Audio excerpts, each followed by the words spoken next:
Carthage must be destroyed. We are continuing on with Lion Rampant today. We're looking at moving and we're looking at shooting in the book today. And I thought I would just film this first part without the tripod because I brought out some old models that I'm going to be using for the shooting part of the game, because I don't actually have any archers or crossbowmen done up from the 100 Years' War. So I'm going really back far in time. I'm going back to the Roman era, the Republican era, and I've got my velites here, my skirmishers for the shooting to demonstrate. And today they'll be facing off against these warrior infantry. I think they were called Fierce Foot before, but I have just gathered all the barbarians, all of the Vercingetorix types. Even got a fantasy guy in there, and you got flaming war pigs there, maybe, I don't know. But I've got a bunch of, I got a unit of 12 Fierce Foot back here, or they're warrior infantry now. They're called warrior infantry now.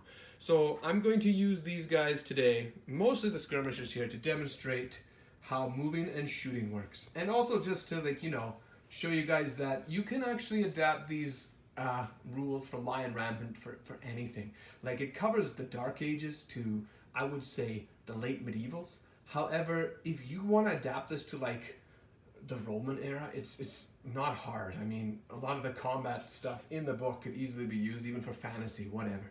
So that's what we're going to look at today with the moving and shooting.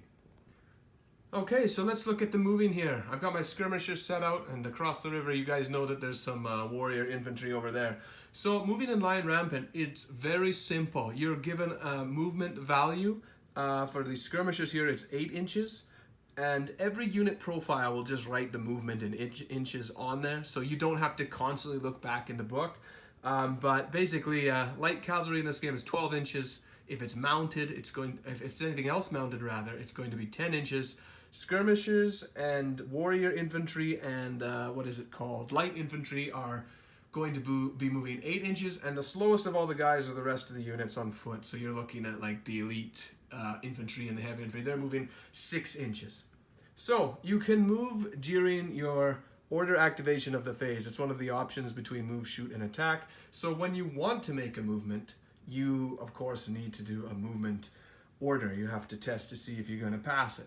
So in my case here, skirmishers, and I'm just going to flip to the profile. I don't think I'll be using a lot of skirmishers in my game, especially because I'm going to be playing with more of the crossbowmen and heavier units for the 100 Years' War when I play. You never know, maybe I play some Viking stuff later. But in any case here, skirmishers, I believe, have a move value of 5. So yeah, it says in their profile they have 5. So what you want to do is you're going to give them the order, I want to move. So we're going to test to see if they're able to move, like we talked about in the previous video. So they need a 5 and up to move. And in this case, they rolled a 9 on those 2 dice, right? So they'd be able to move 8 inches in whatever direction, as long as, the terrain in the way isn't impassable or there's another unit. Remember, too, when you're moving that there's the 3-inch rule and the cohesion and proximity rule. So if it's a movement, you can't engage the enemy in attack. And if you're moving after your movement, you got to make sure that you're 3 inches away from the enemy and from an allied unit. So there's no other unit of any type can be within 3 inches. They also can't move through friendly units. So when you're moving around and stuff, it might be okay to walk by an inch by your buddies there, or even an enemy, I guess, if you're not attacking. But the point is, at the end of it, you're not supposed to be within 3 inches of any other sort of unit. So they have an 8-inch movement. So, and remember, you're also supposed to, I think most people when they play, they may not do this, but I'm going to pick him to be kind of the model that I move the guys around, just to remember that all guys should be, with 3 inches around that one single model that you choose to move, right? And that's basically it for moving. It's very simple, very straightforward in this game. Now, terrain is going to affect you too, and obviously you're going to have things like impassable terrain. Remember, in the game, you're going to have to decide before you play what you can move through and what you can't. So like, a tall wall or a castle tower, obviously you're not just going to move. You're not Spider-Man or anything. You're not going to be able to climb up it, right? Maybe you're doing fantasy. I don't know. Maybe you can. But here I got a river down. And you can see those guys across the river are relatively close. And I just moved them a little bit here. Maybe that's all I want to move, and that's fine on my movement order. Now, when you get to the rough terrain, of course, like I said, you have to decide. I'm going to say my river here is rough terrain. Rough terrain is going to have your movement. So how does that work, okay? So in Lion Rampant, everything is halved. You are able, let's say they have 8 inches. Let's just say they move 2. That means they have 6 inches left. That means they have 6 more inches they have to halve if they want to get into the rough terrain. So they'd be able to move 3 inches, right? Okay. So this is where you have to like strategize. If you're moving into rough terrain, see how much movement you have and see what you can do with it.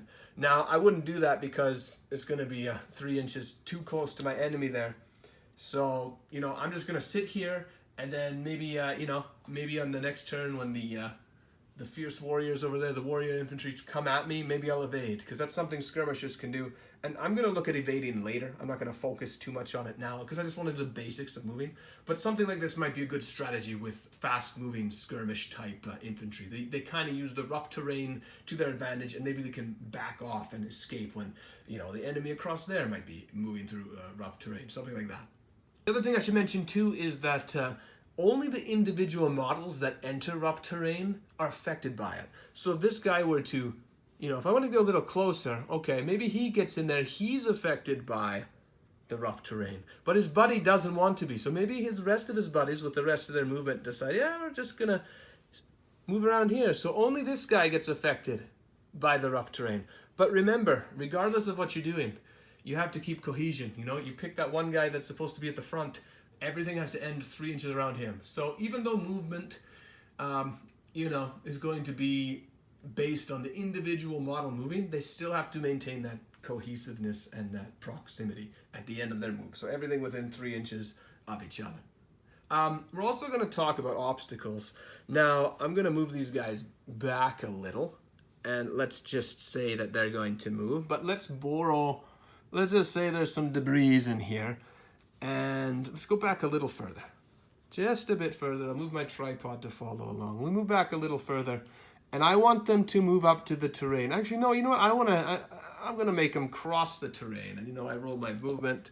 And we know it's a 5 and up from earlier. 7 gets it. So they're going to be able to move here. Now, it says here in the book that if there's an obstacle in your way, say a fence or this wall I'm deciding is an obstacle, it says that they move up to the obstacle, and then if they want to cross it, what happens is they actually end that move at the obstacle completely. And then the next turn they're able to cross it as normal without any penalty. So it's not like a penalty reduction on your movement, on your moving. It's more like if you move up to an obstacle and then the next turn you can just freely cross.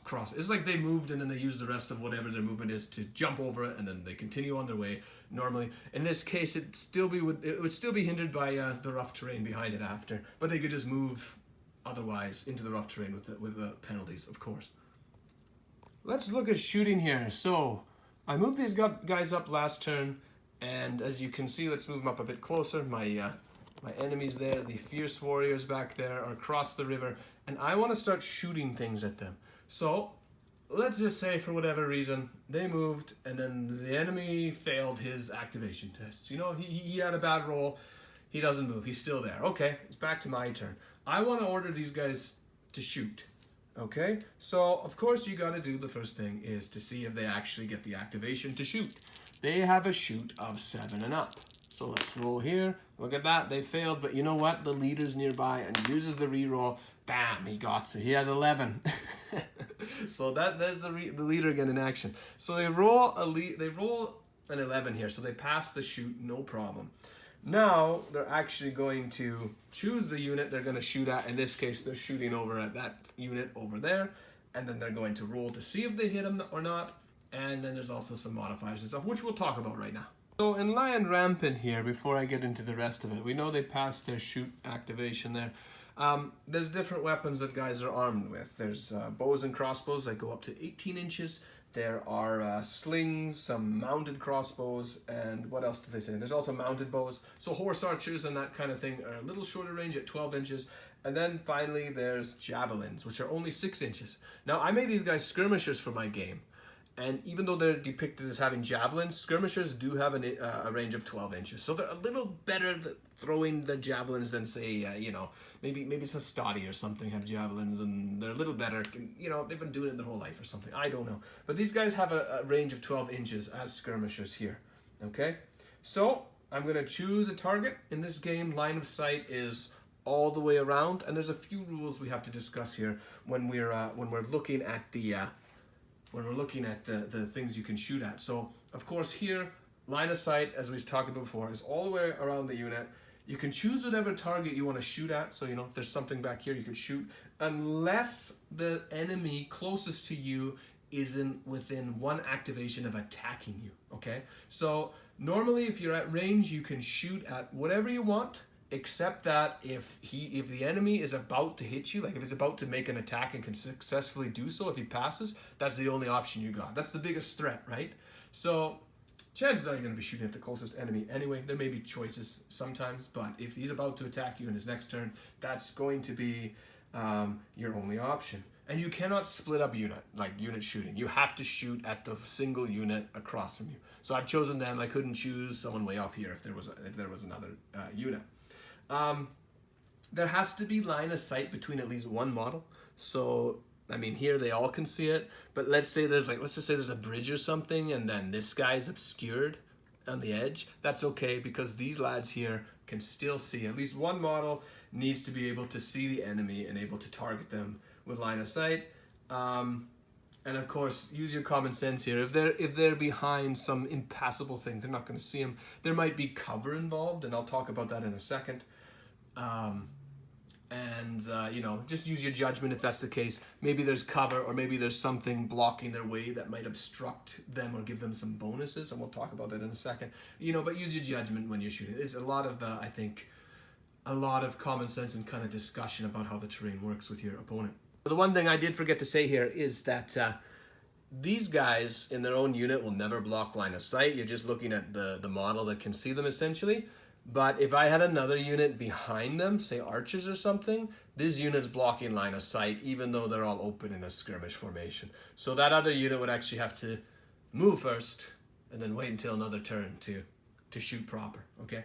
So yeah, your own units can block line of sight, so if there's something behind them, not able to see them quite up close, then yeah, that would be blocking line of sight. Otherwise, all these guys are assumed to be able to, launch their projectiles or their arrows or whatever they have into the enemy across from them. So when it actually comes to shooting here, and we know we can shoot, the profile will write down your shooting value. In this case, skirmishes are 5 and up, and it'll say something like +5/12 inches. The second part, the inches, is their distance essentially. So these guys have a range of 12 inches. And then to roll on the dice, they need to get 5s and up.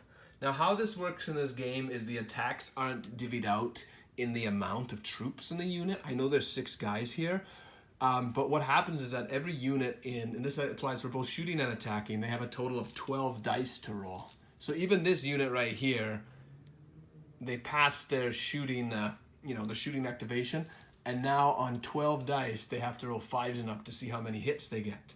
Now, that's if they're at over half strength, okay? So these guys here only have 6 units. If they get cut down to 4, only 4 guys, they're still able to make the full 12 attacks. But when they start to fall underneath that, when they're less than 4 models, then they have half the amount of attacks, okay? So do you get that? If a unit is above half their strength, their model strength, in this case 6, in a larger unit it'd be 12, then in this case 4 and up, or in a bigger unit 7 and up, they'd be using all 12 attacks. If they fall below 7 in a 12-man unit, or they fall below 4 in a 6-man unit, then those 12 dice they have to roll are halved to only 6. So there's not much modifiers for shooting in this game, other than, for actual shooting I should say, other than if it's longer than 12 inches, you're -1 to your shooting value, okay? So these guys have a range of 12 inches, and on their dice here, all 12 of these dice here that I have, it's going to be 5 and up, and there's no penalty because it's open and they're clear in range. So 5 and up at their shoot value, there's a 1. I'm going to pull out all the 5s and up that I get here.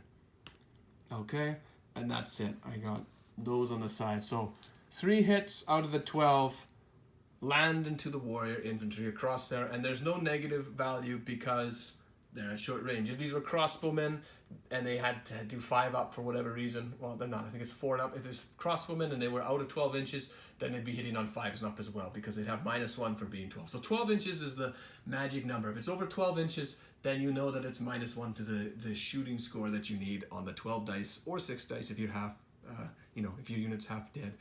Then that's the values that the only negative value that you apply.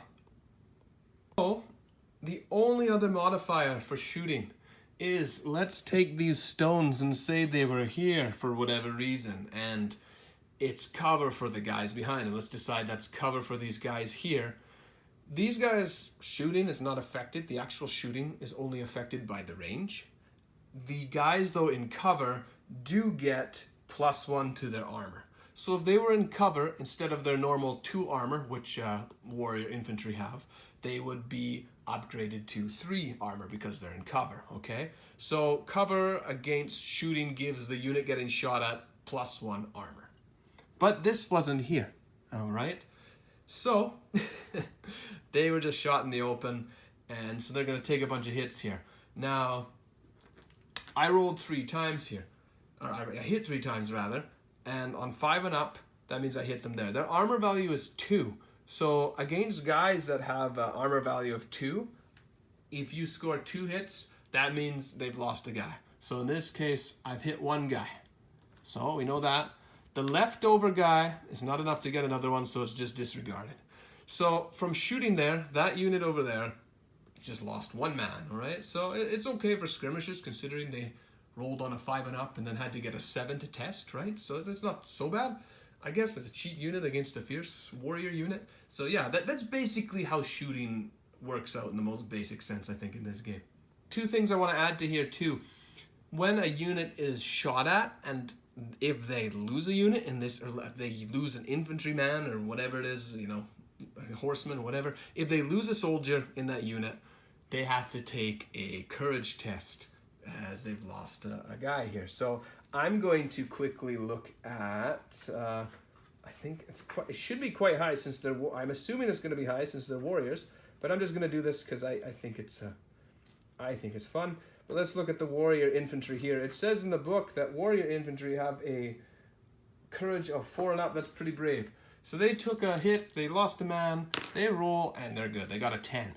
So they passed their courage test, and they're good. I guess they can continue on the next turn. Now, if they failed, they'd have to retreat, and there's other stuff, but we'll talk about that stuff later. One other thing I have to check here, before I continue on with anything else, is did I get a lucky blow against their leader, right? Back there you can see Vercingetorix, he might be the leader, okay.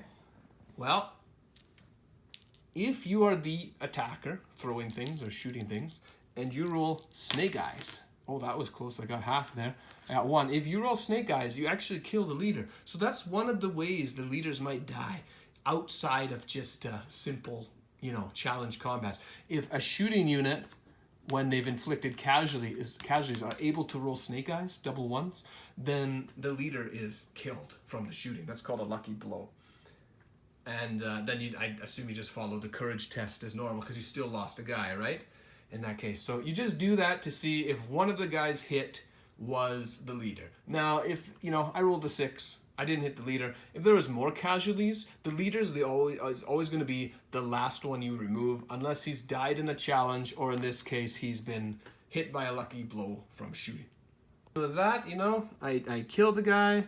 It wasn't the leader with my initial roll there, and then he passed his courage test right. That's it. The shooting phase, not the phase, but the shooting for this guy's turn is done. If I have other units to activate, I'll just go activate them, right? And then if that was the last unit, then it'd be done, and then this guy over there could attack and go on from there. Some quick things at the end of the shooting part that I'm going to read off to you guys. I talked about the cover, and you get +1 to your armor if you're behind cover. In this case, these warrior infantry are supposed to have 2 armor, so it would become 3. If these guys were like, elite infantry, which is supposed to be 4, then they'd have 5 armor. So, some infantry behind cover could be very hard to actually actually kill. So use cover when you can. It's obviously beneficial. It says here that obscuring terrain actually blocks line of sight. So that earlier thing, like let's say I had a bridge in the middle of the river here and was blocking their view, that kind of terrain might actually block the line of sight. So that's something else to keep in mind. Maybe for some reason there's a flooded gateway here. You probably see the door maybe, but let's say it's a wall or whatever, then they might not be able to shoot because it obscures it, right? It does say here though, and I don't have an example for this, but units can see through wood and smoke up to 3 inches, but the unit inside that smoke will still be counting as cover. Now, cover itself is actually counted to see if the majority of the unit is behind cover. So let's just do this here. Let's say that these lads here, the majority of them are behind cover, but some of them are at the side here. You're just going to assume that they're all in cover, so they all get that +1 armor. And you judge it between the shooter essentially and, you know, the guys there. I think it's pretty obvious that you'd say the majority of the unit has cover, so therefore they'd have the 1 up. Finally, again with the 3-inch rule, it's basically saying in the book here, you know, let's use that example again.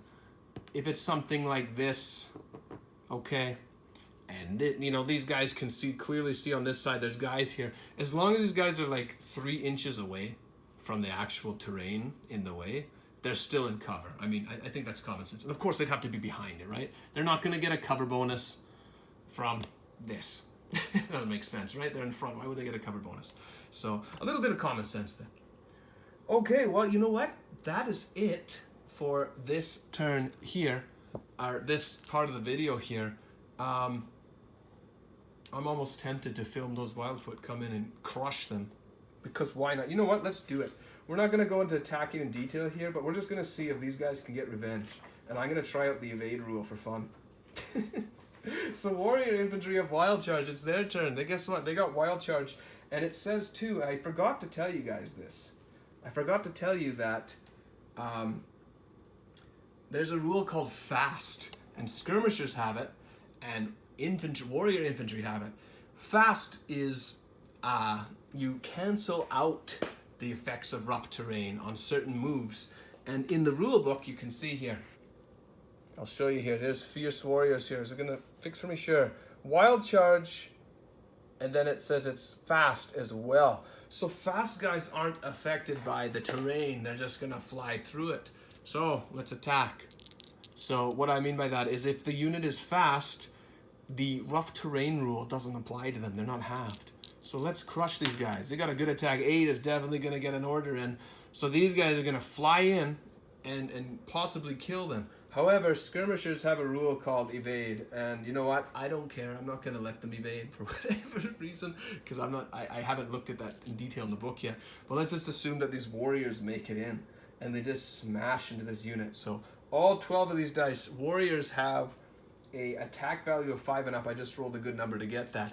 And then you know what? They have a 3 and up attack value. So let's just say they all, yeah, let's pile them in. Let's not be lazy. They pile in on the attack and they're fast. They just wild charge it. They book it across. They book it across the river here. They're not affected. They even brought their pigs. I know I'm kind of jumping into the attack part of the thing, but I just want to see if these guys can get some revenge here. They took out their buddy. So they all attack for whatever reason. You know, maybe the evade didn't go off. I don't know. But they're going to crush some skirmishers. Off to the side here we roll 3 and up. How many hits do they get? That's not exactly the best. For what never mind, it's great. So, skirmishers have an armor of 1. And you know how many hits that is? That is exactly 6 hits. Guess what? All of these skirmishers are just destroyed. So that's what you get for throwing things at angry warrior men painted with chalk and charcoal and lime. Don't do it. The abilities here should have ran away.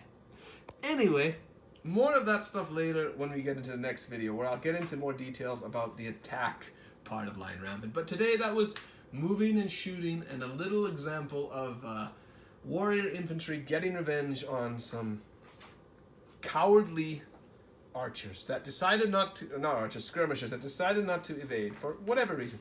Anyways, I hope you guys liked it, and I'll continue on filming. We'll get into the attack stuff next time. So thank you guys for watching. Please leave a comment, let me know what you think, and subscribe, and we will see you on the next one. Bye-bye.